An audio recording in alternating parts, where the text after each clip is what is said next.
Bismillahirrahmanirrahim. Assalamualaikum warahmatullahi wabarakatuh. Bismillah, alhamdulillah. Assalatu wassalamu ala rasulillah wa ala alihi wa sahbihi wa man wala. Wa la hawla wa la quwwata illa billah. Allahumma salli sallim ala sayyidina Muhammadin wa ala alihi wa sahbihi ajma'in. Subhanallah wa bihamdihi, astaghfirullah wa atubu ilaih. Rabbi shrah li sadri wa yassir li amri wahlul 'uqdatam min lisani yafqahu qawli. Rabbi zidna ilma warzuqna rahmah. Ila hadratil Mustafa Muhammadin sallallahu alaihi wasallam wa ila jami'il malaikatil muqarrabin wa ila jami'il anbiya'i wal mursalin wa ala alihi wa ashabihi ajma'in. ولجميع مشايخنا ولجميع آبائنا وأمهاتنا وأجدادنا وجداتنا وأزواجنا وذرياتنا وللمسلمين والمسلمات والمؤمنات الأحياء والأموات ولجميع أجدادنا في الدين والدنيا والآخرة شيئا لنا ولهم الفاتحة. أعوذ بالله من الشيطان الرجيم. بسم الله الرحمن الرحيم. الحمد لله رب العالمين مالك يوم الدين. إياك نعبد وإياك نستعين. اهدنا الصراط المستقيم صراط الذين أنعمت عليهم غير المغضوب عليهم ولا الضالين. Jemaah sekalian, semoga selalu rahmat oleh Allah Subhanahu wa taala. Puji syukur dari Allah Subhanahu wa taala bahwa sampai pada pagi hari ini Allah masih berkenan untuk memberikan kesempatan kepada kita untuk menyempurnakan kondisi kita, wabil khusus menyempurnakan kesiapan kita untuk kembali kepada Allah SWT. Jadi yang paling penting adalah ketika kita kembali kepada Allah dalam keadaan orang yang memiliki qalbun salim, illa man atallah bi qalbin salim. Semua orang akan celaka, semua orang akan sengsara, semua orang akan menyesal kecuali orang yang ketika kembali kepada Allah dalam keadaan hati yang selamat, qalbun salim. Jadi pada hakikatnya waktu yang masih ada ini sampai dengan kita wafat adalah penyempurnaan bagaimana hati ini menjadi hati yang selamat, qalbun salim. Terima kasih ya Allah, Engkau telah memberikan umur pada kami sampai kemudian menjadi umur yang cukup bagi kami. Selanjutnya semoga salat serta salam tetap tercurahkan di hadapan junjungan Nabi kita Nabi Muhammad sallallahu alaihi wasallam, yang melalui beliau Allah berikan kepada kita cahaya. Jadi di dalam surah At-Taghabun, surah yang ke-64, di ayat yang ke-8, Allah berfirman, "A'udzu minasyaitonir rajim. Fa'aminu billahi wa rasulihi wan nuril ladzi anzalna." Allah sebagai pemilik cahaya untuk menerangi kegelapan, memberikan cahayanya kepada bumi ini, kepada kita manusia yang sangat membutuhkan cahaya itu melalui Rasulnya.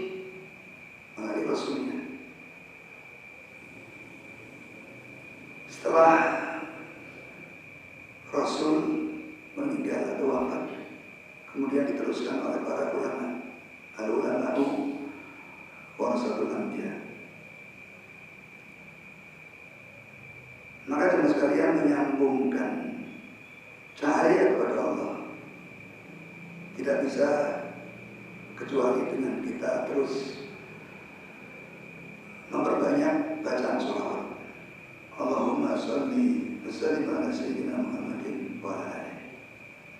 Dan bacaan ini sudah setiap saat tentu kita baca, terutama ketika kita sholat pada bacaan tahiyat, baik tahiyat awal maupun tahiyat akhir. Baik jemaah sekalian, mengawali pertemuan pada hari ini yang kita ambil tema yaitu cahaya, dia mulai cahaya bangun di waktu malam. Bangun di waktu malam macam-macam yang dilakukan. Pertama tentu dengan doa bangun malam. Kemudian dilanjutkan dengan ambil air wudu, kemudian sholat, kemudian zikir, berdoa, baca Quran.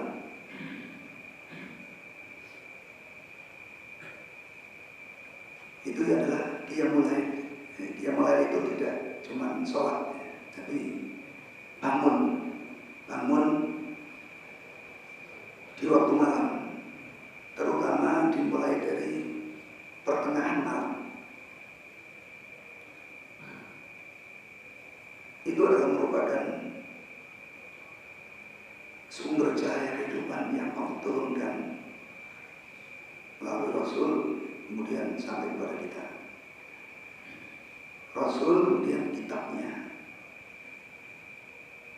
penuh dari sana.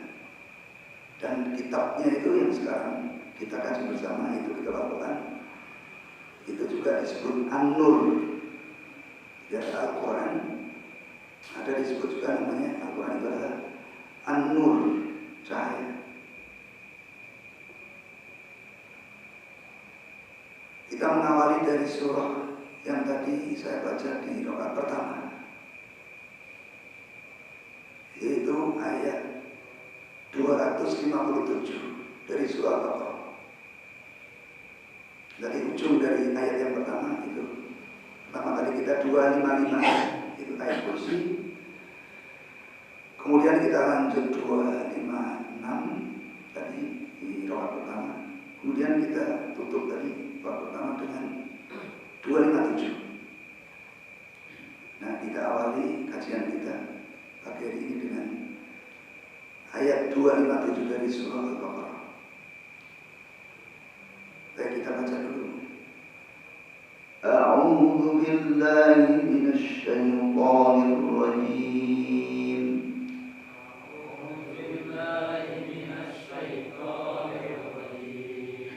Bismillahirrahmanirrahim.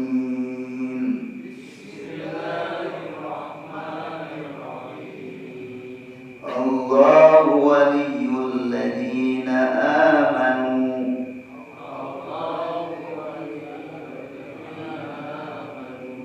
yukhrijuhum minadh dhulumati ilan nur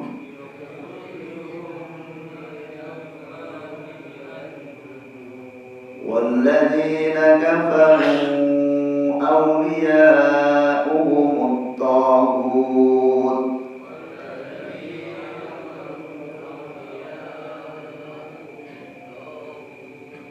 يخرجونهم من النور إلى الظلمات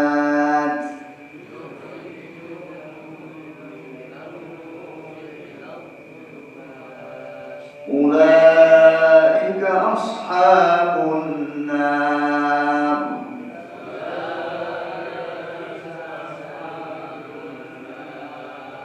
هم فيها خالدون.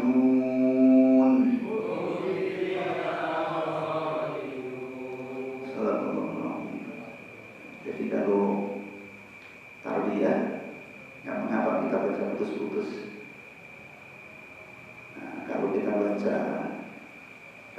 keadaan normal, maka kita baca sesuai dengan wakafnya. Tapi ketika tarbiyah kita boleh baca putus-putus supaya lebih gampang untuk disimak atau diikuti atau direnungkan. Baik teman sekalian, sungguh bahwa kehidupan dunia ini diselimuti oleh kegelapan. Ini yang kita harus sadari dulu. Jadi dunia ini gelap. Walaupun ada cahaya matahari, walaupun ada cahaya lampu. Dan memang Allah ciptakan dunia ini memang gelap. Gelap dalam makna dari perjalanan mental spiritual. Beda dengan surga. Surga adalah tempat yang sangat terang benderang. Maka ketika Nabiullah Adam alaihissalam diturunkan ke bumi ini, beliau diliputi oleh kesedihan yang sampai Allah kemudian memberikan cahayanya melalui Al-Quran. Itu doa yang kita juga baca. Rabbana zalamna anfusana wa illam taghfir lana wa tarhamna lanakunanna minal khasirin. Zalamna dzuluman. Ini satu akar kata. Kegelapan, dzuluman itu kegelapan. Itu terjadi karena adanya zalamna, adanya perbuatan yang menganiaya diri. Dan gara-gara zalamna itu kemudian beliau diturunkan ke bumi. Jadi gelap yang dimaksud adalah gelapnya hati, gelapnya jiwa. Nah, mungkin sekilas mosok sih, ya, setengah percaya, setengah nggak percaya. Contohnya sangat banyak. Yang paling baru adalah yang masih hangat, ya, peristiwa securi polisi. Polisi jadi sejodoh. Kalau kita lihat fotonya, foto nikahnya ya itu ya, sangat mesra ya. Rangkulan gini, yang laki-laki ganteng gagah, yang perempuannya cantik. Ini kita buka untuk contoh. Ya, kita juga berdoa untuk beliau. Dan mudah-mudahan beliau, terutama yang masih hidup ya, yang perempuan, mendapatkan hidayah. Jadi kalau kita lihat fotonya, begitu mesra, begitu indah, begitu bercahaya. Namun itu adalah cahaya jasmani, cahaya fisik. Jadi yang laki-laki itu terkena judi online sih katanya Pak. Judol. Iya, judol ya. Judi online. Ini malah kemarin saya baca dari kementerian itu memberi usulan korban judi online berhak mendapatkan bansos. Oh, kacau. Saya baru baca. Diusulkan. Jadi korban judi mendapatkan bansos. Sudah nanti malah semakin merajalela. Korban judi online itu ya dibina, dimasukin lembaga pemasyarakatan. Harusnya bukan di penjara, bukan, dibina, masuk LP. Tapi LP-nya bukan bukan untuk memenjara, tapi untuk membina. Bukan dikasih bansos. Ya nanti malah repot, malah mencampur nanti. Udah biar dapat bansos, kita judol aja. Ya. Sampai kemudian yang perempuan pun sama, gelap juga. Ya, suaminya dibakar hidup-hidup. Yang kemudian kemarin kabar terakhirnya wafat dibakar hidup-hidup. Jadi suami dibakar hidup-hidup oleh istrinya, kemudian wafat. Nah ini yang dimaksud gelap itu di sini. Jadi kayaknya terang, kayaknya ya ikut judi itu menyenangkan, mengasihkan. Tapi ujungnya endingnya ternyata seperti itu. Bahkan kemudian istrinya pun ikut gelap. Jadi beruntung. Begitu juga semuanya sama sekalian.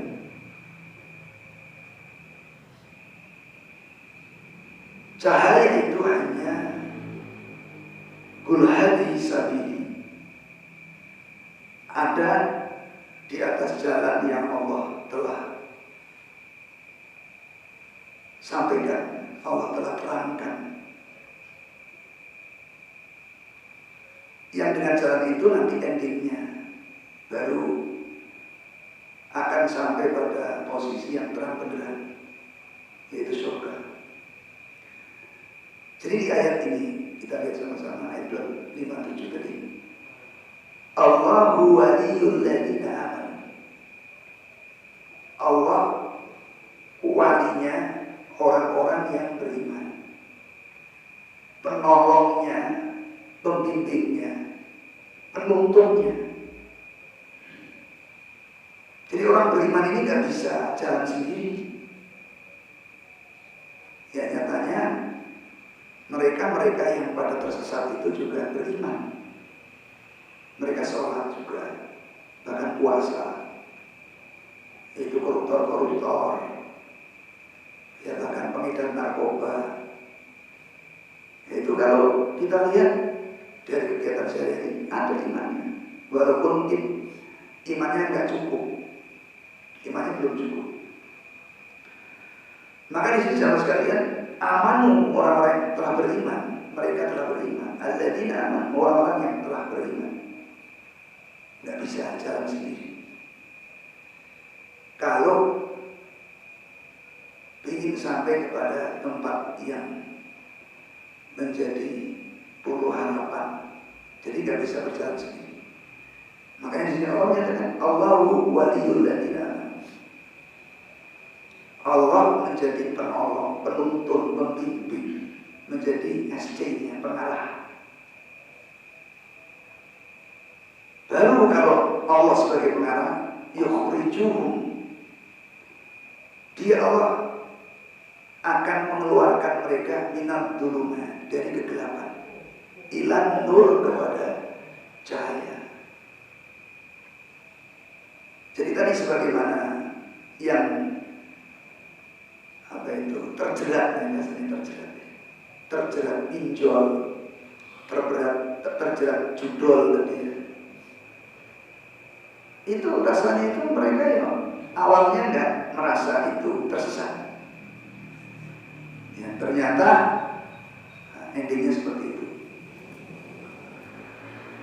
Begitu juga mereka yang nggak sholat, mereka yang nggak ke masjid, mereka yang beribadah tapi jauh dari masjid, jauh dari taklim. Mereka happy saja menjalani hidup itu, biasa-biasa saja, nggak sadar dengan gelapnya perjalanan yang mereka tempuh. Gelapnya perjalanan bahkan yang kita tempuh, nggak sadar. Karena memang yang mereka pakai adalah cahaya matahari dalam jalannya ini. Yang mereka pakai untuk melihat adalah cahaya bola, cahaya lampu. Bagaimana kemebiarnya pesta kembang api misalnya, kemebiarnya dan seterusnya. Pesta macam-macam, kemebiarnya final Piala Dunia misalnya. Mereka habis waktunya untuk seperti itu dan gak merasa tersesat. Sebagaimana tadi orang yang terkena pinjol dan judol itu awalnya gak merasa tersesat. Dan masing-masing nanti ada titik di dibukanya mengenai bahwa apa yang mereka lakukan atau apa yang mereka jalani ternyata mereka berjalan di atas jalan yang salah. Maka akan dibuka semua titik-titik itu, terutama ketika yauma yarawnahu lam yalbathu illa asyiyatan aw duhaha. Ketika dibuka mengenai akibat dosa-dosa dan dibuka mengenai manfaat daripada pahala-pahala. Jadi sekarang secara umum itu enggak dibuka secara umum. Sebagaimana bahayanya zat kimia itu karena nggak kelihatan, bahayanya nggak kelihatan. Tetapi bahaya, misalnya bahayanya bakso yang banyak boraknya misalnya, itu dibuka oleh Allah kepada orang yang ilmu yakin, yang memiliki pengetahuan yang pasti. Ya, akhirnya kemudian orang yang tahu mereka menghindar atau mengurangi konsumsi makanan-makanan instan. Oh, di situ banyak zat kimianya, zat pengawetnya. Tapi anak kecil yang belum memiliki ilmu yakin atau ilmu yakin, ilmu yang pasti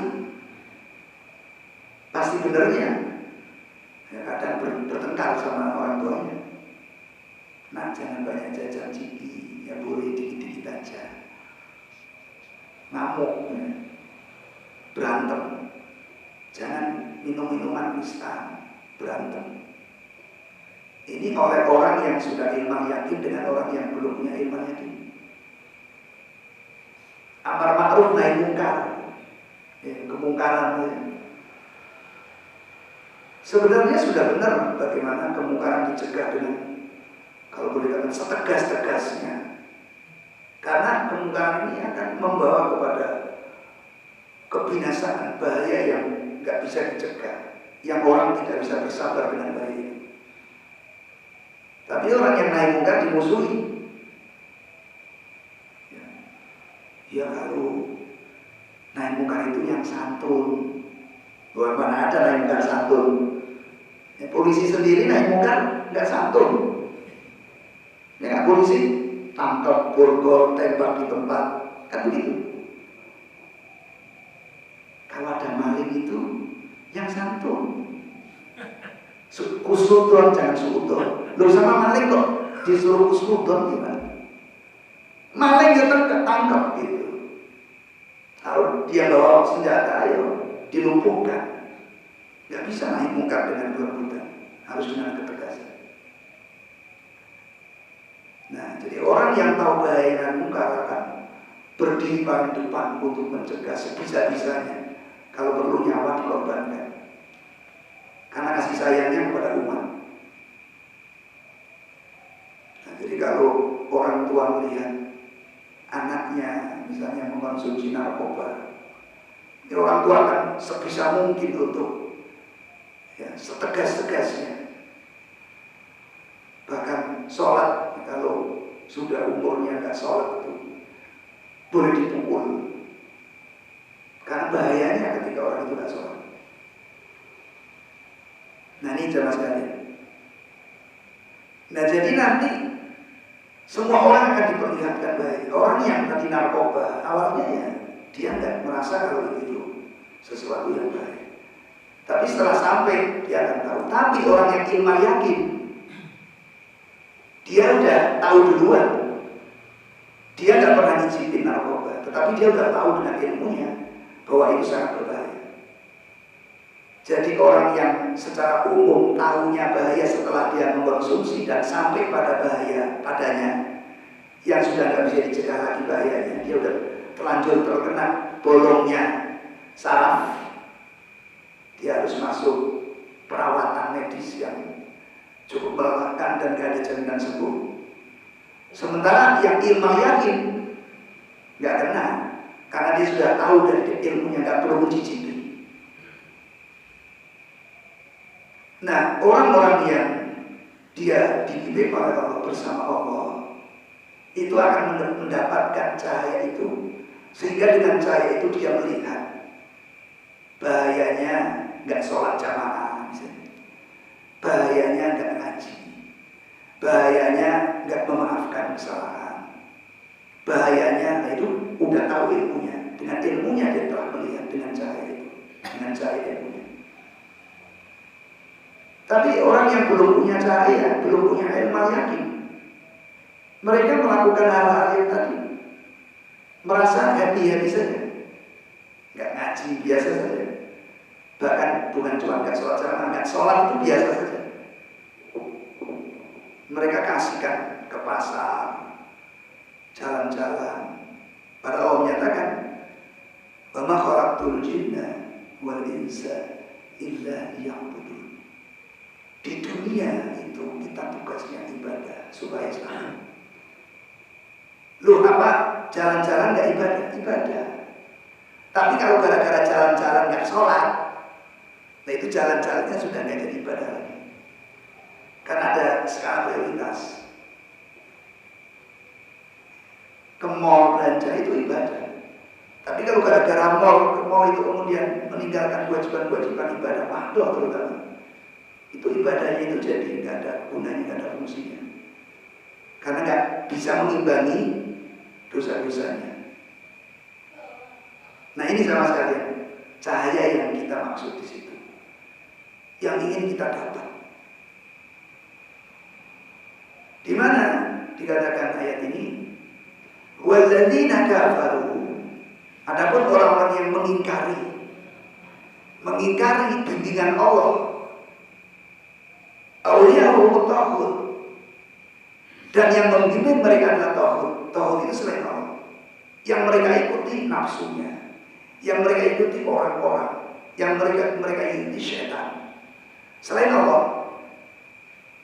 Maka yukhrijunahum minan nur ila dhulumat, mereka mengeluarkan atau mengajak dari cahaya ila dhulumat kepada kegelapan. Ujungnya itu ulaika ashabun nari hum fiha khalidun. Mereka akan mendapatkan kesengsaraan yang tak terperingkat. Ini jamaah, ini pentingnya kita mencari cahaya dalam hidup ini. Karena dengan cahaya itu kita sadar, kita melihat suatu bahaya yang tidak kelihatan kalau tidak dilihat dengan cahaya itu. Ya, jadi kalau kita melihat dengan akal kita, dengan nafsu kita, tidak kelihatan bahayanya. Apa sih salahnya kita begini-begini? Yang penting kan tidak ganggu orang lain. Nah, gitu. Yang penting kan ganggu orang lain. Nah, nanti setelah sampai pada benar ternyata. Harusnya dulu saya ngaji. Harusnya dulu saya rajin baca Quran. Harusnya saya dulu rajin sholat. Sama yang sudah kena bahaya narkoba, harusnya saya dulu kan konsumsi narkoba, tetapi udah terlanjur kena. Begitu kira-kira cara sekarang. Dan kehidupan kita ke depan adalah kehidupan yang sangat panjang, bahkan tidak ada akhirnya, tidak ada ujungnya. Inilah pentingnya cahaya. Dan untuk mendapatkan cahaya, Allah berfirman di dalam surah Al-Baqarah di ayat yang ke-45. Qulil syaitanir rajim wasta'inu bis-sabri was-salah. Dan mintalah pertolongan kepada Allah dengan sabar dan salat. Jadi bagaimana caranya kita mendapatkan cahaya itu? Mendapatkan pertolongan itu? Kita harus sabar. Sabar ngaji, sabar dalam ibadah, sabar melakukan hal-hal yang Allah arahkan, dan disertai yang penting lagi adalah sholat di sini. Kalau sabar nggak sholat, nggak dapat. Jadi tadi kenapa tadi polwan tadi menjadi gelap? Dia nggak dapat cahaya, gelap mata. Dan itu gara-garanya adalah rekeningnya. Rekening harusnya gaji yang ke-13 berapa itu? Ya, tinggal 800.000. Melihat ya, jumlah atau angka rekening itu tinggal segitu, gelap mata.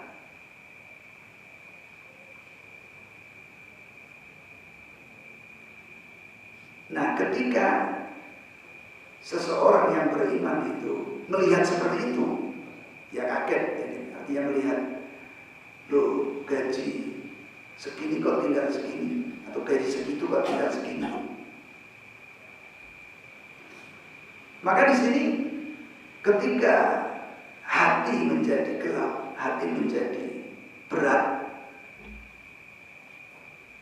Allah membimbing untuk melakukan sholat. Pertama sabar dulu, sabar. Tapi sabar ini kalau nggak dilanjutkan dengan proses yang kedua, yaitu sholat, kegelapannya nggak akan hilang. Jadi kegelapan itu salah satunya datang melalui musibah-musibah. Para sahabat, ada Ibnu Mas'ud, Ibnu Abbas, dalam perjalanan mendengar orang yang dicintainya meninggal, gelap hatinya, kaget. Ini salah satu kegelapan itu kaget. Maka beliau langsung turun dari kendaraannya, dari kudanya, ambil air wudhu, kemudian sholat. Terus setelah mengucapkan kalimat istirja, inna lillahi wa inna ilaihi raji'un, kemudian dia sholat. Maka setelah sholat, tenanglah hatinya. Kemudian beliau melanjutkan perjalanannya untuk pulang. Begitu yang dilakukan oleh Rasulullah dan para sahabat.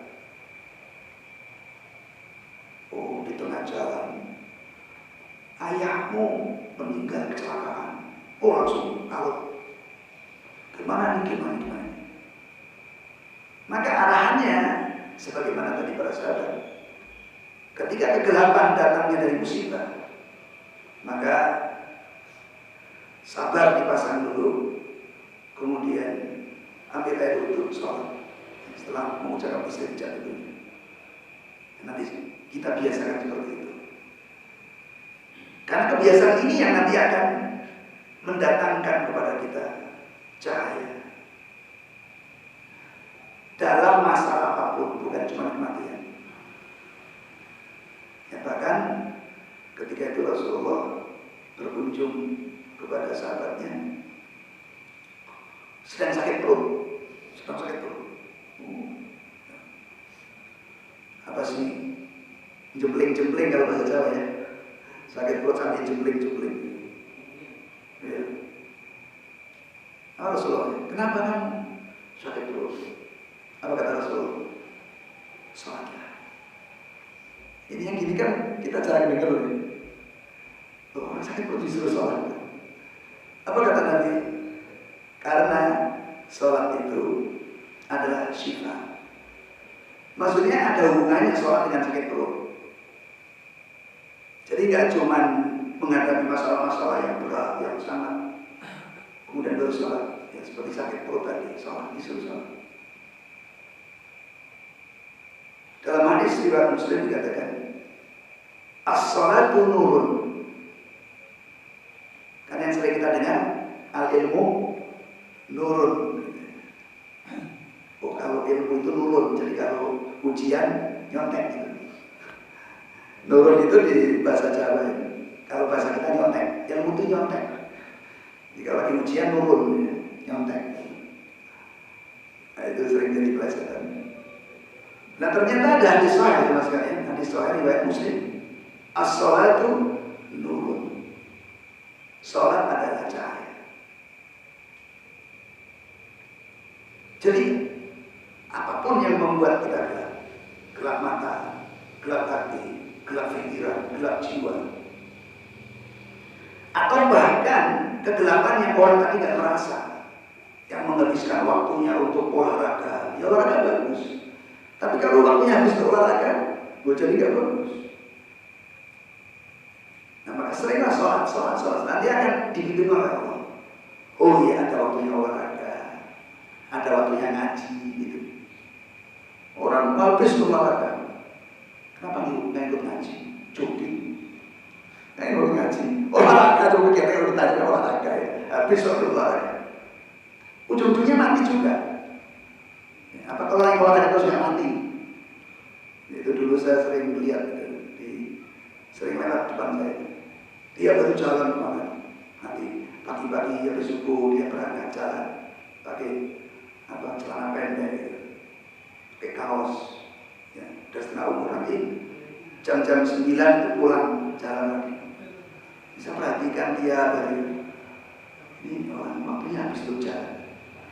Ya, ini udah lama udah ngaji ya, mungkin udah mati. Ya. Jadi nggak ada waktu buat ngaji, tapi untuk jalan berjam-jam dia punya. Nah ini kan gelap ini gelap ini. Dia terangnya hanya dengan matahari dan dengan lampu. Nah jamaah sekalian, ketika kita rajin sholat, nanti kita akan bisa menata porsi. Ada porsi ngaji, porsi sholat, porsi silaturahmi, porsi menerima tamu, ngomong jujur, tertata. Kelihatan semua dengan cahaya sholat. As-sholatu nur.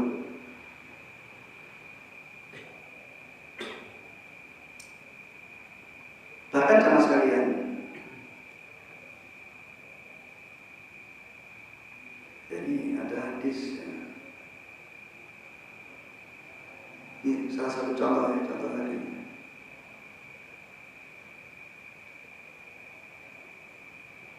Rasulullah ketika perang Badar, itu melihat tentara musuh yang begitu banyak jumlahnya. Kayak sekarang saudara kita ini pasti melihat tentara musuh yang begitu besar, begitu kuat. Maka kata seorang sahabat, ketika semua orang tertidur karena kecapean, kelelahan dalam perang itu, belum selesai perang, tapi pada ketiduran. Tentara musuh juga pada tidur, capek, juga pada tidur. Kecuali Rasulullah nggak tidur. Yusalli wa yad'u hatta asbah. Beliau sholat dan berdoa sampai pagi. Karena dengan sholat dan berdoa itu kemudian hati menjadi tercahaya. Bagaimana?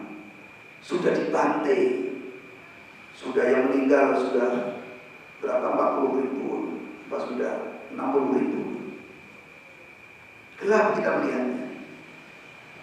Tapi begitu dengan cahaya sholat kita melihat orang yang dibom itu mati. Terus kita nanya, orang yang ngebom itu mati apa enggak? Ternyata mati juga. Sama-sama mati. Tetapi yang dibom tadi karena dalam keadaan beriman, itu diperlihatkan oleh Allah matinya syahid. Dia telah mendapatkan tempat peristirahatan yang paling indah. Sementara orang yang ngebom itu matinya sangit, ya kebakar, bau. Mereka bisa masih mendapatkan tempat kembali yang paling buruk. Bahkan kemarin ada rolling pertukaran tentara. Jadi orang yang tentara Israel itu rolling juga, jadi berapa minggu atau berapa bulan gitu ya, atau berapa minggu itu di rolling. Yang ini pulang dulu nengok keluarganya, istirahat di rumah. Yang ini gantian rolling. Ada di antara mereka yang ketika rollingan berangkat lagi, mereka nggak mau berangkat, mogok, ya, stres. Akhirnya karena memang tugas harus berangkat, dia pilih bunuh diri. Jadi kemarin dia ngebom, sekarang dia bunuh diri. Nah, mau suruh berangkat lagi nggak mau.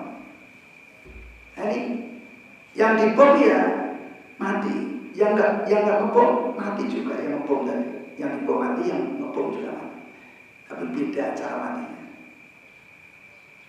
Ini sama sekali. Ini yang terpenting.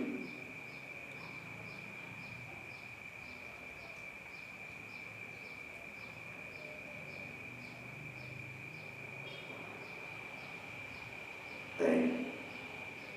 Nah, jadi di sini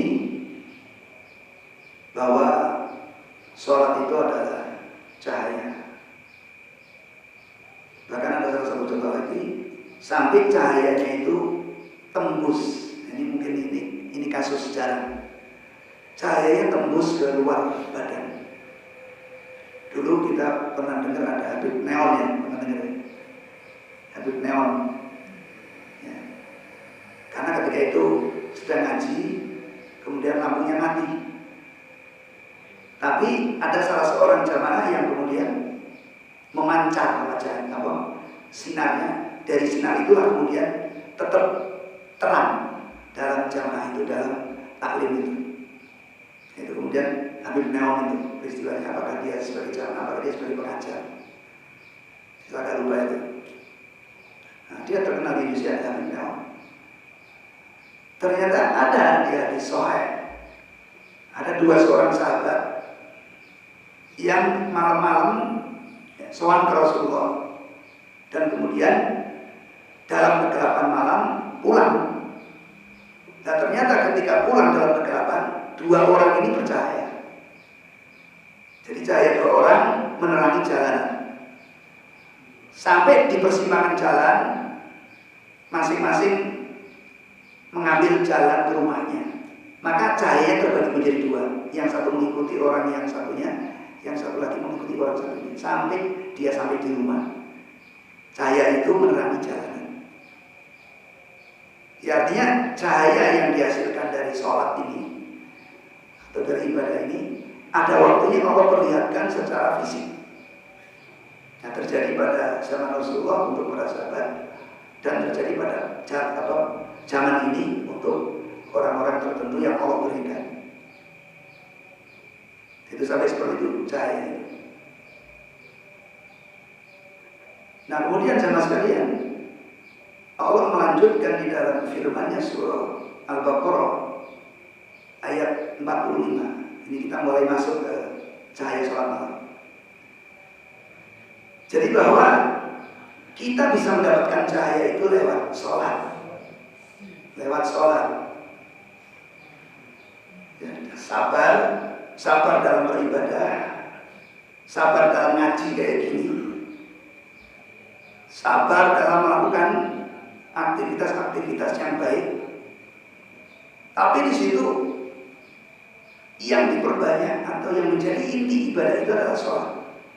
Makanya dalam hadis adalah as-sholatu imaduddin. Sholat itu adalah tiang agama. Tetapi Allah menyatakan dalam ayat ini, wa innaha lakabiratun illa 'alal khashiyin. Ayat 45. Tapi kita bisa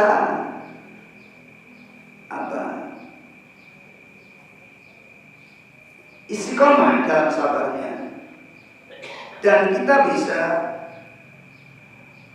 mengambil manfaat dan istiqomah dari sholat-sholat kita. Ini berat. Jadi untuk kita bisa istiqomah sholat dan istiqomah sholat sampai mendapatkan cahaya sholat. Inna sholata tanha 'anil fahsya'i wal munkar. Sholat itu bisa mencegah perbuatan keji dan mungkar. Itu salah satu cahayanya. Tapi untuk sampai kepada titik itu berat.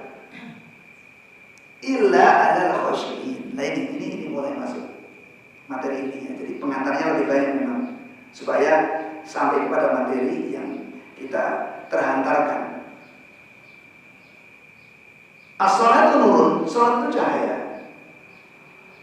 Tetapi untuk sampai pada sholat itu cahaya yang kita bisa mendapatkan berbagai macam keuntungan itu berat. Makanya banyak orang yang gagal sholatnya. Ya kayak tadi, apakah mereka yang korupsi itu tidak sholat? Tapi dia telah gagal dalam sholatnya. Karena memang nggak akan sampai kepada titik buah sholat itu illa alal khasyiin, kecuali untuk orang-orang yang khusyuk. Sholat itu cahaya, tetapi hanya orang yang khusyuk yang bisa mendapatkan itu. Jadi kalau ujuk-ujuk orang sholat terus dapat cahaya, enggak. Sholat, ujuk-ujuk sholat mendapat pertolongan, enggak. Sholat dengan ujuk-ujuk sholat kemudian dia bisa mencegah diri dari perbuatan tidak benar, enggak juga. Itu semua akan didapatkan dari sholat itu adalah khasyiin, untuk orang-orang yang khusyuk. Disinilah kita masuk, jemaah sekalian. Kita lihat surat Al-Muzammil. Al-Muzammil surat berapa? Coba kita lihat ya. Al-Muzammil. Cuma 73 ya.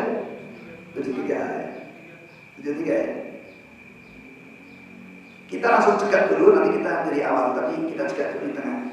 Ayat ke-6 ya. Kalau Quran itu halaman 574, halamannya lah yang 574 halamannya. Tapi nomor suratnya adalah 73. Jadi as-sholatu nurun, sholat itu cahaya. Sholat itu adalah pertolongan, tetapi hanya akan didapat oleh orang-orang yang khusyuk. Nah di ayat ini, ayat yang ke-6, Allah menyampaikan inna nasyi'atal laili hiya ashaddu wata'an wa aqwamu qila. Inna nasyi'atal laili, sesungguhnya bangun di waktu malam, hiya ashaddu wata'an, itu lebih dekat, lebih cepat untuk mendapatkan kekhusyukan. Kunci di sini. Makanya para nabi itu mewajibkan atau diwajibkan untuk sholat malam. Para wali juga begitu, mewajibkan dirinya harus sholat malam. Wajib dalam arti bukan dosa kalau meninggalkan. Tetapi kalau nggak melaksanakan, cahayanya redup. Jadi kenapa kita gagal, termasuk orang yang gagal? Allah berfirman di dalam surah Al-Mu'minun. Al-Mu'minun surah berapa? 23. Ayat yang pertama dan kedua. Qad aflahal mu'minun. Sungguh berhasil, sukses, pasti berhasil, pasti sukses. Siapa dia orang beriman yang sukses? Alladzina hum fi sholatihim khashi'un. Oh, orang beriman sukses, tapi syaratnya dia sukses orang beriman itu orang yang dia sholatnya khusyuk.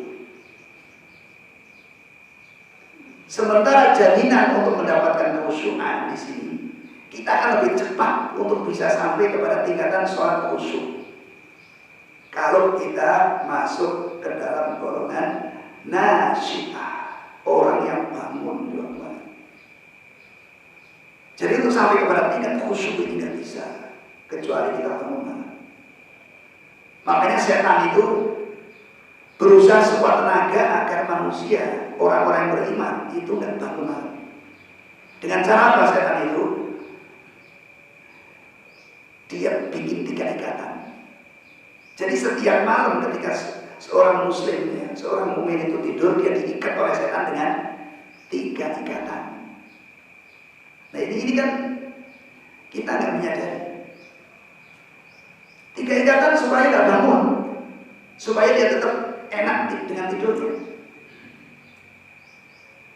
Dan ternyata setelah sampai waktu subuh nggak bangun, malam itu nggak bangun, habis waktu malamnya, disempurnakan setan itu, ya dia kencing, dikencingin sama setan.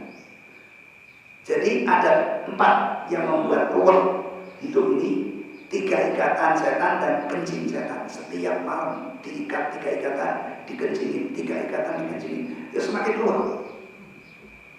Nah ini kalau kita nggak pakai ilmu yakin nggak tahu.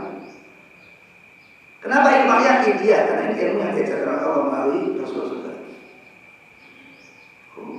Berarti supaya kita lepas dari ikatan setan dan tidak dikencingin setan, yuk kita harus bangun. Itu makanya waliullah itu adalah orang yang mewajibkan dirinya untuk bangun malam.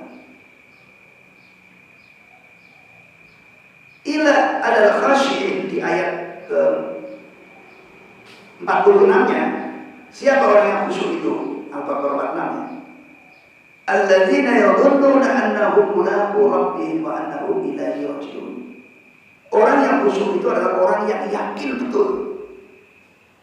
Yang yakin betul dengan Allah, yang yakin betul dia akan berjumpa dengan Allah, yang yakin betul dia akan dapat pertolongan Allah, yakin betul dia akan mendapatkan jalan keluar.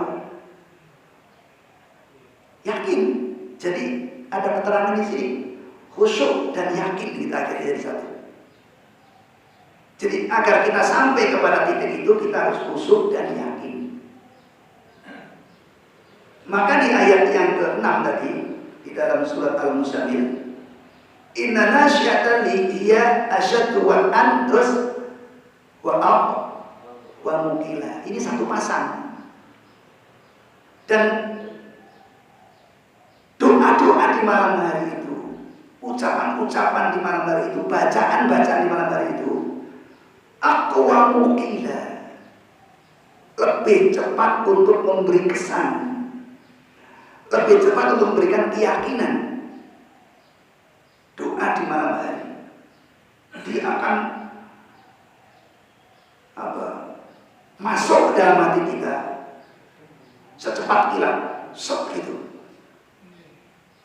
Jadi keyakinan kepada Allah akan didapatkan dengan sholat malam dan dengan doa-doanya, dengan bacaan-bacaannya. Kekhusyuan juga akan lebih cepat didapat di sholat malam.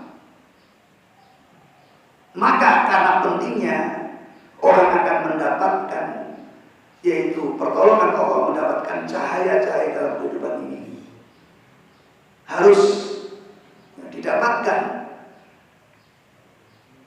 Dan untuk mendapatkannya ternyata kalau kita lihat rumusnya itu akan lebih cepat, akan lebih terjamin. Kita melakukan nasyiatul lail, bangun malam dan kemudian berdoa-doa, membaca-baca,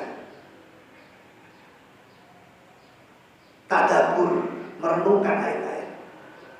Maka di ayat yang pertama surat Al-Muzammil Allah menyatakan ya ayyuhal muzammil. Apa artinya?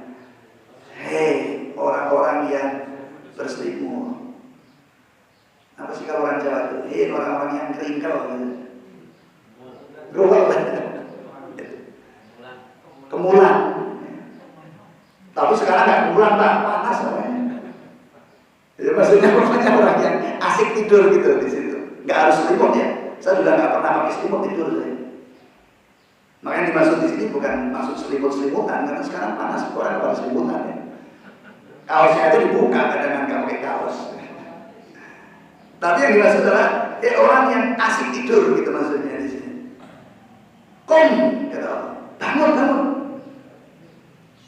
Bangunnya kapan? Agar kita mendapatkan kekhusyuan yang menjadi syarat keberhasilan kita mendapatkan cahaya kehidupan ini, yang akan mengantarkan kita ke surga, baik surga dunia pun akhirat.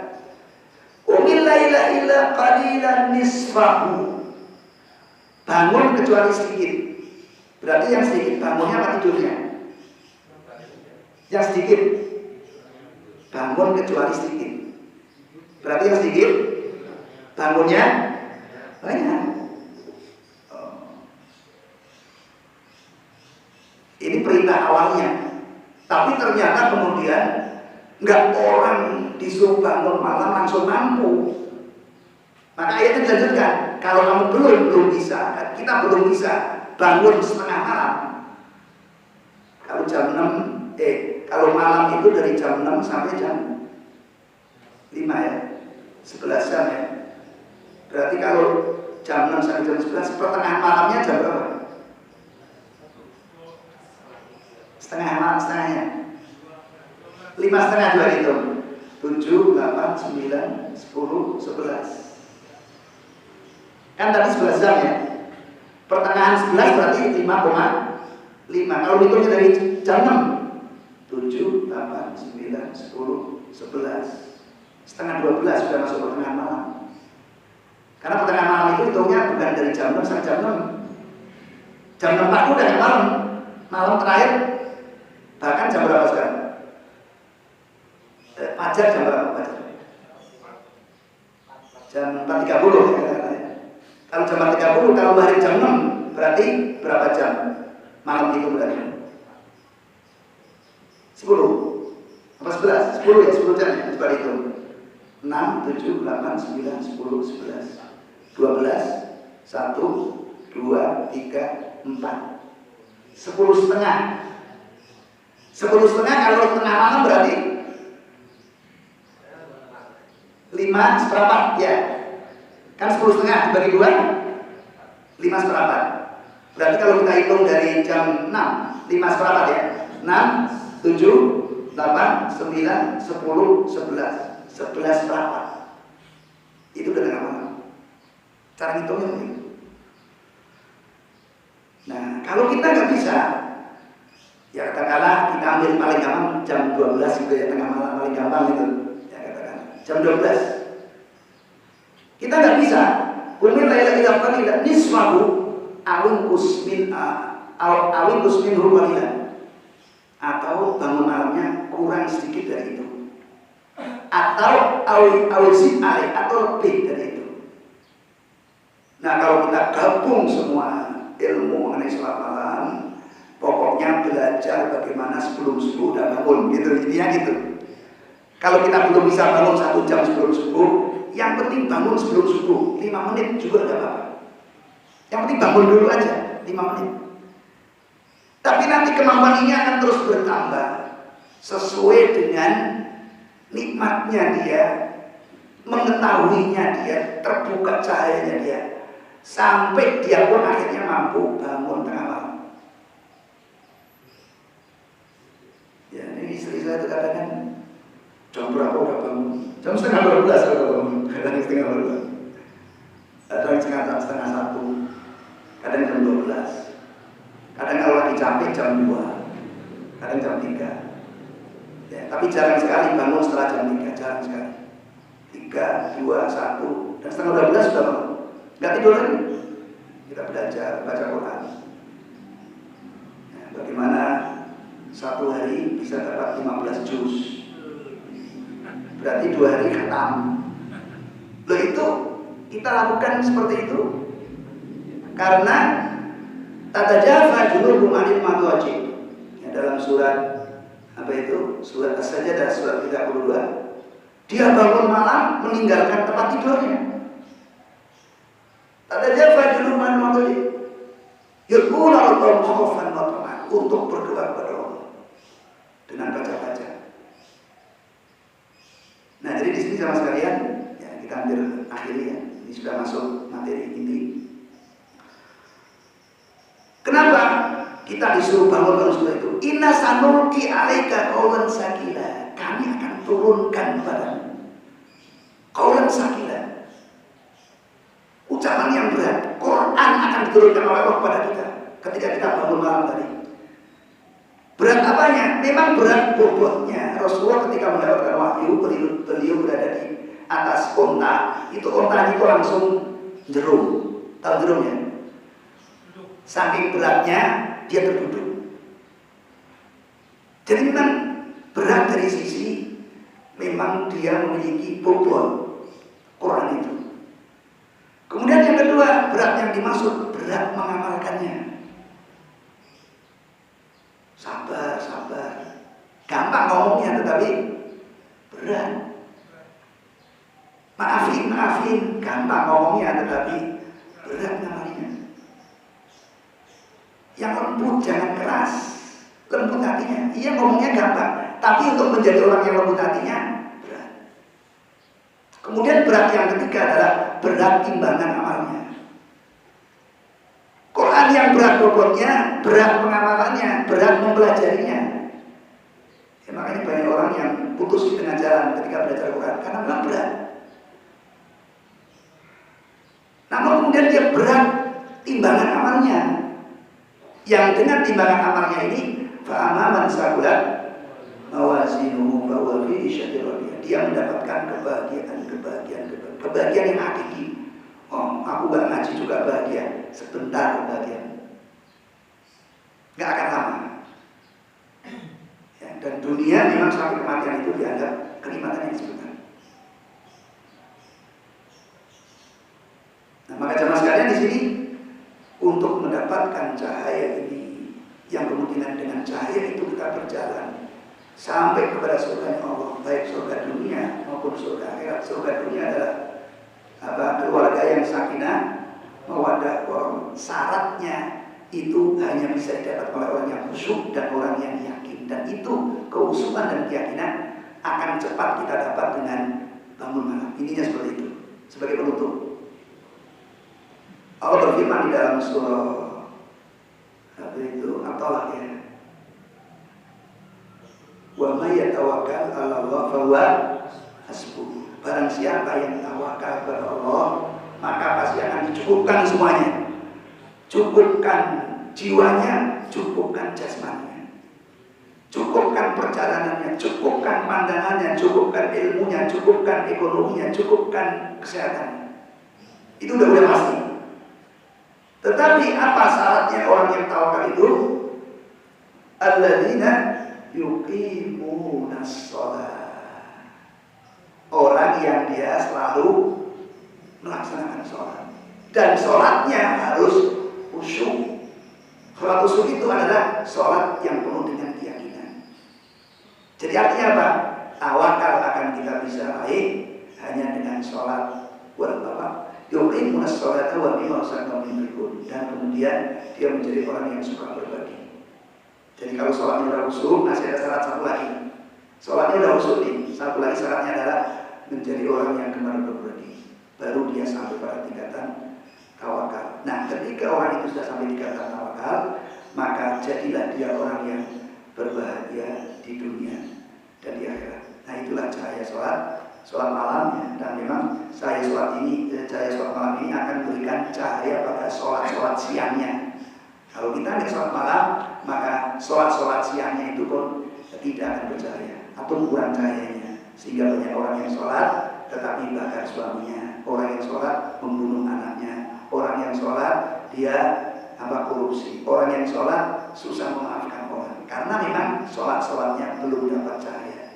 Dan sumber cahaya sholat ini ada pada sholat malam. Maka sebagai penutup, Allah menyatakan wa minal laili fatahajjad bi nafilatan laka asa ayyabtaka rabbuka maqaman. Sholat malamlah kalian, walaupun cuma 2-3 rakaat atau 5 rakaat, maka Allah akan menyampaikan kalian, memberikan kita kepada derajat maqaman mahmudah, itu derajat yang terpuji. Kalau enggak, sudah deh, sholatnya tidak akan banyak maknanya. Mudah-mudahan kita mendapatkan cahaya sholat malam sehingga mencahayai perjalanan kita dari dunia sampai surga insyaallah. Amin. Demikian hari ini agak panjang dikit ya, kalau beranggonya mohon maaf. Mudah-mudahan ada manfaatnya. Assalamualaikum warahmatullahi wabarakatuh. Hari ini nggak ada teh ya? Udah puasa jadi gede-gedean. Bercanda. Emang kita puasa semua. Tarbiyah. Boleh. Ya, rekan-rekan yang menanyakan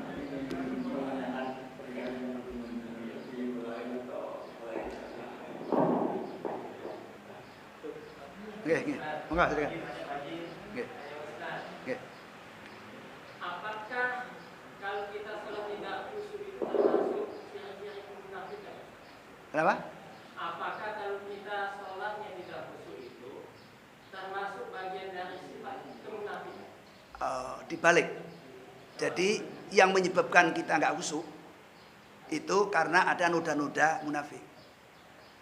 Jadi biasanya kalau kemunafikan masih ada dalam diri kita itu menyebabkan sholat kita nggak khusyuk. Ya, karena kemunafikan itu adalah kegelapan dalam hati, sehingga sholatnya nggak khusyuk. Ya, jadi sholat khusyuk itu disebabkan karena ada noda-noda kemunafikan. Nah, bagaimana tadi cara untuk membersihkan noda itu? Antara lain adalah sholat subuh berjamaah. Ya, jadi sholat subuh berjamaah. Kemudian yang cepat lagi tadi sholat malam. Karena orang yang sholat malam itu adalah merupakan orang-orang yang soleh, orang-orang yang sudah lebih bersih. Makanya kalau bapak sekalian sudah bisa sholat malam secara istiqomah, itu tanda-tanda kemunafikannya sudah banyak rontok. Itu. Jadi untuk bersih dari kemunafikan itu juga sangat sulit ya. Jadi semua kita punya itu, punya kemunafikan ya. Tapi tingkatan kemunafikannya akan semakin tipis ketika kita rajin sholat malam. Ya, ya jadi intinya yang menyebabkan kita itu nggak tenang, hidupnya nggak tenang gitu ya. Kita nggak pegang duit, nggak tenang, ya kan? Coba anak kecil, dia bersama ayahnya nggak pegang duit, gimana? Tenang. Kalau bersama ayahnya, kan nanti kalau dia butuh tinggal ngomong sama ayahnya. Tapi kalau dia nggak pegang duit, nggak ada ayahnya, nggak ada ibunya, nangis. Ya. Ya. Ya artinya kalau dia bersama ayahnya, ya walaupun nggak pegang duit, padahal kadang kalau pegang duit diminta, ini begitu masih kita hilang. Ya kan dikasih ya karena dia percaya sama bapak ibunya. Nah orang-orang yang ya, sifat kemunafikannya itu sudah rontok, dia nggak pegang duit tetap tenang. Ya nanti akan diuji oleh Allah. Ya saya pernah mengalami betul-betul zero. Jadi betul-betul kebutuhan dengan ya, tabungan minus, tabungan udah nggak ada sama sekali. Kebutuhan banyak sekali. Nah maka saya mencoba untuk mengencangkan sholat malam. Jadi saya bangun tadi jam 11:30, jam 12. Tapi nanti begitu kita punya kebutuhan itu ya mungkin katakanlah pada satu waktu gitu ya, saya itu merasa sedih ya, saya nggak bisa korban gitu, duit nggak punya, sementara kebutuhan anak-anak begitu banyak, sedih nggak bisa korban. Tapi luar biasa, ya tiba-tiba orang ada apa yang ngasih duit yang transfer gitu ya, dari segi, dan itu jutaan. Jadi bukan cuma untuk korban, tapi duit itu bisa untuk kebutuhan yang lainnya. Artinya ketika ada kebutuhan, ya kita mengadu kepada Allah. Nah, jadi ketika kita nggak punya duit, ya gelisah, tapi kemudian tenang dengan ada jaminan dari Allah. Gitu kira-kira. Begitu juga sakit. Jadi intinya yang menyebabkan orang kita ini nggak bisa khusyuk sholatnya karena adanya kemunafikan dalam diri kita. Terus bagaimana caranya? Bangun malam. Jadi kalau kita nggak tenang, sholat nggak bisa khusyuk, segera bangun malam. Awalkan bangun malamnya. Kalau bisa jam 4, jam 3, jam 2, dan seterusnya sampai tengah malam tadi jam 12 baru bangun. Gitu. Ini gitu Pak. Ya. Ada lagi? Nggak usah pakai. Terlalu kencang. Oke. Kenapa? Oke. Jadi kalau mau kembali ya, kalau andai kata ini biasa, jadi kalau mau nanti kita biasa kerja.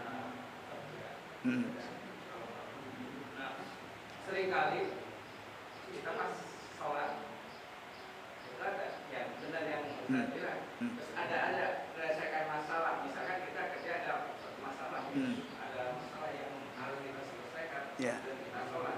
Nah kebetulan itu sepintas itu kayak ada ini pemecahan masalah. Pemecahan, ya. Solusinya seperti ini itu di waktu kita sholat. Iya. Nah itu gimana? Oh nggak masalah. Ya karena ketika itu kan kita sholat itu nyandar kepada Allah. Lah sandaran kepada Allah itu, kemudian Allah memberikannya di waktu sholat, nggak masalah. Ya jadi sama salah seorang yang sholat ya, saya katakan orang sholat itu. seorang soleh, itu ketika beliau di tengah jalan dirampok, bahkan mau dibunuh. Maka ketika itu beliau minta supaya dikasih kesempatan untuk sholat. Tapi kemudian ketika sholat lupa apa yang dibaca, lupa gitu. Nah kemudian tiba-tiba seret gitu datang satu ayat itu datang, dan ayat itu kemudian dibaca. Apa yang terjadi ketika ayat itu dibaca? Maka datanglah seseorang yang menolongnya dengan bacaan itu. Jadi solusinya itu ketika dia lagi sholat datang itu, set gitu, kayak doa gitulah ya. Ayat tapi dibaca ketika sholat itu menjadi satu doa. Nah kemudian dengan ayat itu datanglah orang yang menolongnya, yang kemudian bahkan membunuh perampoknya tadi.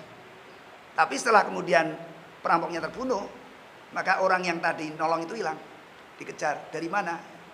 Nah, kamu dari mana? Gitu. Maka dia menyatakan bahwa aku adalah khadamnya ayat yang kamu baca tadi. Nah, setelah itu hilang. Ini kejadian kayak gini.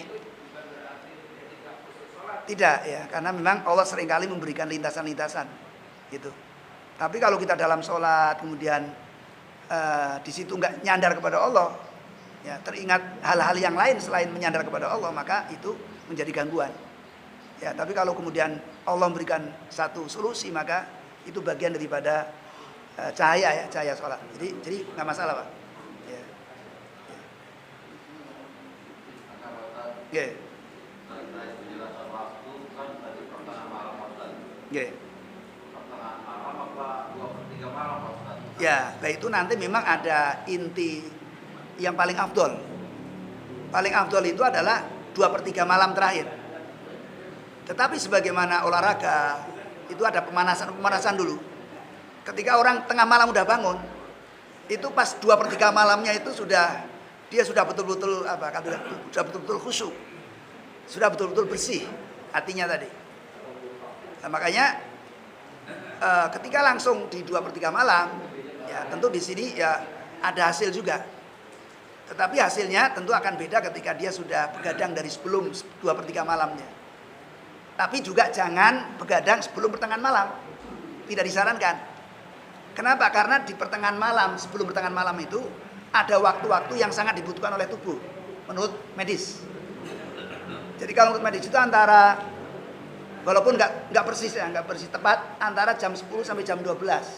Itu ada waktu khusus yang kita kalau bisa tidur dengan nyenyak. Karena ketika itu ada terjadi perbaikan sel-sel yang rusak antara jam 10 sampai jam 12. Tapi nggak harus 2 jam itu tidur terus ya. Tidur nyenyak misalnya, saya tidur nyenyak pas setengah jam, pas setengah 11, itu udah cukup. Jadi antara jam 10 jam 12 itu ada waktu yang kalau bisa kita sudah tidur. Nah, maka kemudian kita bisa katakan kalau begitu kita jangan tidur langsung jam 10. Kita mau tidur jam 10, kita bisa nggak dapat waktu tidur yang bagus tuh antara jam 10 dan 12, karena jam 10 baru tidur. Tapi Nabi menyarankan kalau sudah bata isya maka siap-siaplah kamu untuk tidur. Ketika jamnya oke, jam yang paling bagus tadi kita sudah lep gitu. Begitu kira-kira jam 2/3 malam. Jadi kalau kita langsung bangun jam 2/3 malam, ini kira-kira belum pemanasan gitu. Maka alangkah lebih baiknya kalau kita bisa bangun jam 12, jam 1, jam 2. Katakanlah 2/3 malamnya itu ya katakanlah antara jam 3 lah ya misalnya, atau setengah 3, jam setengah 3 sampai akhir, kan 2/3 malam terakhir. Kalau bisa kita bangun sebelum jam itu, supaya jam khusuknya tadi kita sudah betul-betul siap. Gitu kira-kira Pak. Karena di sini persiapannya adalah kumil laila ila qalilan nisfahu. Nah, nisfahu itu artinya pertengahan malam. Nah, ya mungkin seperti itu Pak, ini analisanya. Oke. Malam hujan ya. Barokah insyaallah. Ada lagi? Cukup? Oke. Teman saya hobi bangun malam, tapi buat nonton sepak bola. Ya. Ya, ini kalau dulu kasih pertandingan malam ini. Apakah kita bangun malam atau sepak bola? Efeknya sama dengan bangun malam atau Oh iya. Tadi ada yang kelewat ya, betul. Jadi kebanyakan kalau bangun malamnya itu untuk nonton bola gitu. Ya apakah Ya, apakah sampai ya? Ada ucapan ini.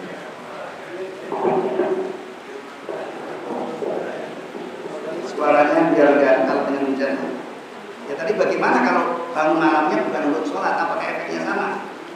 Ya tadi ada yang lewat di sini. Jadi di sini dikatakan Auzid alaihi wa rattilil Qur'ana tartila. Bangun malamnya itu untuk baca Quran. Bukan untuk nonton bola. Kalau untuk nonton bola, beda lagi itu hiburan, sekedar hiburan saja.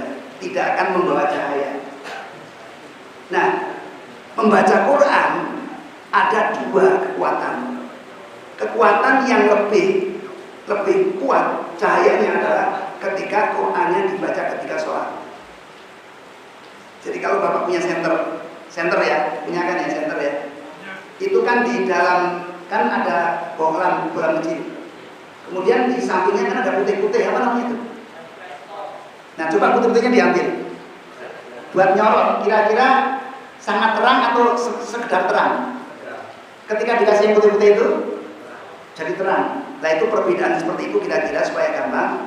Kita baca Quran di dalam sholat dengan di luar sholat. Kalau di dalam sholat seperti bohlam yang di dalam center itu. Tapi kalau yang di luar sholat seperti bohlam yang nggak ada senternya tadi. Makanya kenapa Rasulullah kalau sholat itu suratnya Allah, ya kan? Al-Imran, An-Nisa. Jadi beliau menghatamkan Quran dalam sholatnya. Nah, maka kita belajar sholat malam yang panjang dengan bacaan-bacaan yang panjang. Tapi jangan dipaksain.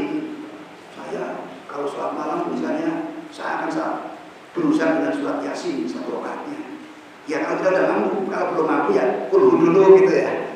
Ya kan, Al-Falaq dulu, Anas dulu, nanti semakin panjang.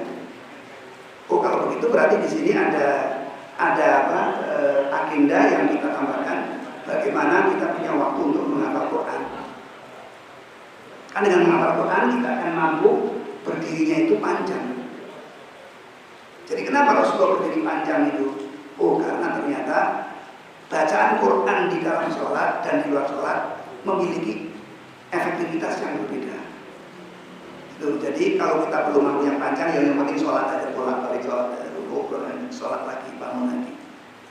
Itu kira-kira. Jadi bangun malamnya untuk baca Quran baik di dalam sholat maupun di luar sholat. Itu yang akan menyampaikan kita kepada cahaya.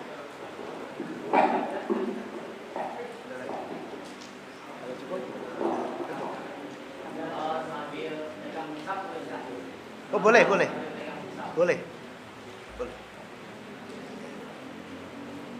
Yang belum hafal nggak usah. Baca Yasin misalnya. Oke. Boleh. Jadi kalau ada orang meninggal pakai video itu untuk mengganti sholat, terus wudhunya, mandi hadas, puasa, atau mungkin niat-niatnya dia yang berlaksana apa bisa dibayar dengan video. Ya di situ ada perbedaan ulama, Pak. Perbedaan ulama. Jadi ada yang menyatakan bahwa sholat itu nggak bisa diganti dengan fidyah. Jadi sholat itu ya biasanya dengan tobat. Jadi kalau dengan tobat, ya jadi banyak orang yang ketika dia wafat dihitung sholatnya, ya, dihitung puasanya, kemudian dikasih fidyah. Nah ini ada perbedaan ulama pendapat. Jadi kalau untuk sholat sebagai menyatakan nggak bisa diganti dengan fidyah. Jadi walaupun dia sedang dalam keadaan tertidur, maksudnya berbaring, dia pun tetap wajib sholat. Jadi sholat tidak bisa diganti dengan fidyah. Tetapi fidyah itu bisa untuk mengganti puasa. Dan memang ada ayatnya, fidyatun dengan to'am miskin. Jadi ketika orang itu nggak berpuasa karena berbagai macam alasan, bisa karena sakit, bisa karena sudah lansia atau menyusui, maka nanti ternyata kalau ada kesempatan untuk nyahur gitu ya, maka itu pakai fidyah. Tapi kalau yang sholat gak bisa diganti kecuali dengan obat. Namun tentu orang yang kemudian menghitung-hitung itu dengan fidyah tetap ada manfaatnya, karena ketika keluarganya menginfakkan beras, menginfakkan uang misalnya, dan infak itu diniatkan untuk yang wafat, maka itu pahalanya dia akan dapat. Dengan harapan ketika pahala itu dapat, maka nanti ada timbangan amal. Jadi timbangan dosa yang meninggalkan sholat, ada timbangan amalnya infak. Jadi itu bisa menyeimbangkan kira-kira. Tapi bahwa untuk itu bisa diganti fidyah atau tidak bisa diganti fidyah, ada yang mengatakan boleh, bisa. Tapi yang lain menyatakan tidak boleh, karena memang ayatnya nggak ada untuk soal diganti fidyah, nggak ada. Maka lebih amannya adalah apapun kondisi kita diusahakan tetap sholat dalam kondisi apapun, karena di situ memang di ayat nggak ada keterangan untuk fidyah kecuali puasa, gitu ya. Tapi bukan berarti terus infaknya nggak ada manfaatnya, tetap ada manfaatnya. Ya, cukup ya. Insya Allah nanti kita ketemu lagi bulan depan. Mudah-mudahan besok kita bisa melaksanakan ibadah korbannya dengan baik gitu. Dan kita yang belum haji, mudah-mudahan dikasih kesempatan Allah untuk haji insya Allah. Dan untuk itu mari kita tutup dengan doa bermajlis. Subhanallah wa bihamdihi, asyhadu an la ilaha illa anta, astaghfiruka wa atubu ilaik. Sebelum salam ada mau yang disampaikan? Nanti tutup dengan salam. Doanya sudah, tapi salamnya kan belum.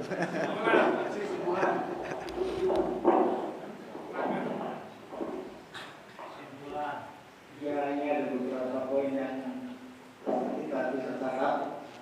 Yang pertama, dalam Quran surat Al-Muzammil 73 ayat 6, sungguh bangun malam itu lebih kuat mengisi jiwa dan bacaan waktu itu lebih berkesan. Ini kalau bangun malam itu kan posisi otak kita ya, namanya ada namanya gelombang alfa. Jadi gelombang alfa membuat kita relax.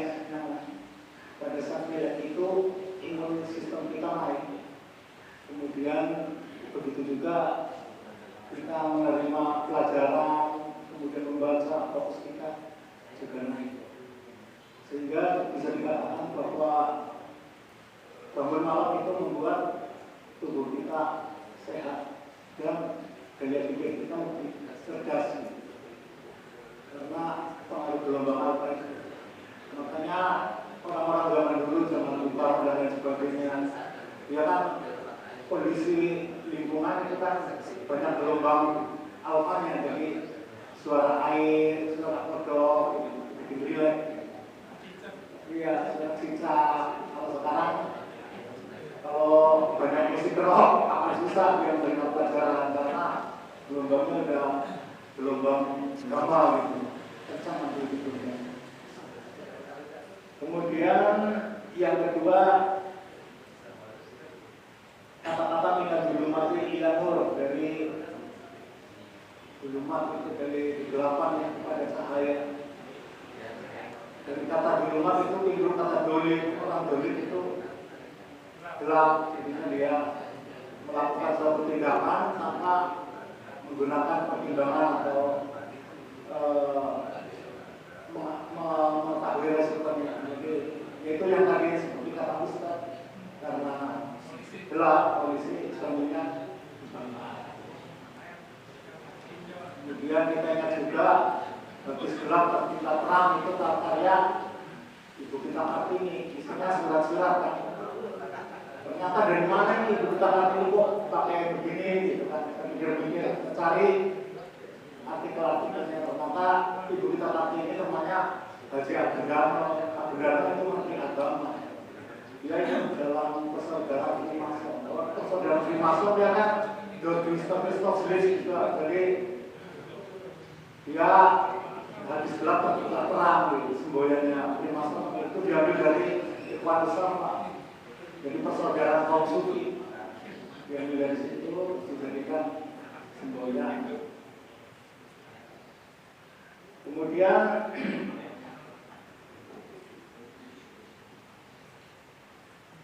dari surah Al-Baqarah nomor 257. Jadi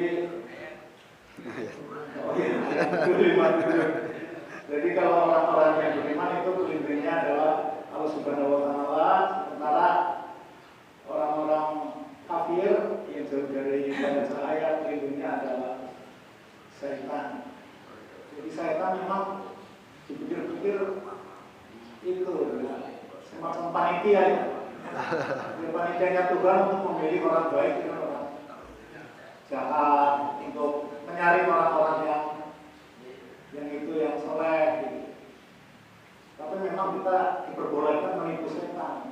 Jadi kan kata Ustaz tadi bangun pagi, terus kita berselimut ngerintau gitu, pura-pura nggak tahu ada, tiba-tiba jenggerak gitu, langsung wudhu ya. Setannya udah senang kemudian dia merasa ya itu tadi aja ya beberapa poin yang kita dapatkan. Jadi intinya kita mulai bangun malam ya, kita coba paksakan sedikit demi sedikit karena ternyata efeknya sangat bagus bagi kesehatan dan juga bagi pemecahan masalah kalau di malam hari karena suasananya tenang. Mari kita tutup dengan assalamualaikum ya. Mari kita bersama baca alhamdulillah. Sekian. Wassalamualaikum warahmatullahi wabarakatuh. Waalaikumsalam.